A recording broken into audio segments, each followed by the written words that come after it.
আসসালামু আলাইকুম। আমি মোহাম্মদ জাহিদুল ইসলাম। আমি সিপিসিএল কোম্পানিতে সাব অ্যাসিস্ট্যান্ট ইঞ্জিনিয়ার হিসেবে কর্মরত আছি। আমরা ঢাকা সিলেট রোড প্রজেক্টের ৯ নম্বর প্যাকেজের ৫৩ নম্বর ব্রিজের গার্ডার লিড শিফট শুরু করলাম। সবার সম্মিলিত প্রচেষ্টায় অলরেডি ৫টি গার্ডার স্থাপন করা শেষ করলাম। আল্লাহর রহমতে কোনো বাধাবিঘ্ন ছাড়াই আমরা সফল হয়েছি।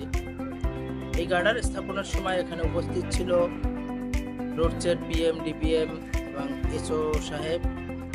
আর কনসালটেন্টের উপস্থিত ছিল আরি স্যার, এআরি স্যার এবং ব্রিজ স্যার এবং জুনিয়র ইঞ্জিনিয়ার। আর উপস্থিত ছিল আমাদের কোম্পানির পিএম, ডিপিএম এবং bridge engineer sir, mechanical engineer sir এবং মেকানিক্যাল ডিপার্টমেন্ট এবং সার্ভে টিম সমূহ। সবার সম্মিলিত প্রচেষ্টায় আমরা সফল হয়েছি।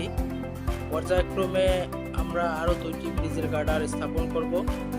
সবাই দোয়া করবেন কোনো বাধাবিঘ্ন ছাড়া যেন সফল হয়। সবাইকে আবারও ধন্যবাদ জানাচ্ছি যারা অক্লান্ত পরিশ্রম করে আমাদের সহযোগিতা করেছে। তার সাথে আরও ধন্যবাদ জানাতে চাই ক্রেন অপারেটর, হেল্পার এবং ফোরম্যানকে। তারা সর্বোচ্চ চেষ্টা করেছে সাবধানতার সহিত কাজ করে আমাদের সফল করার। ধন্যবাদ সবাইকে। আজকের জন্য বিদায় নিচ্ছি। খুদা হাফেজ।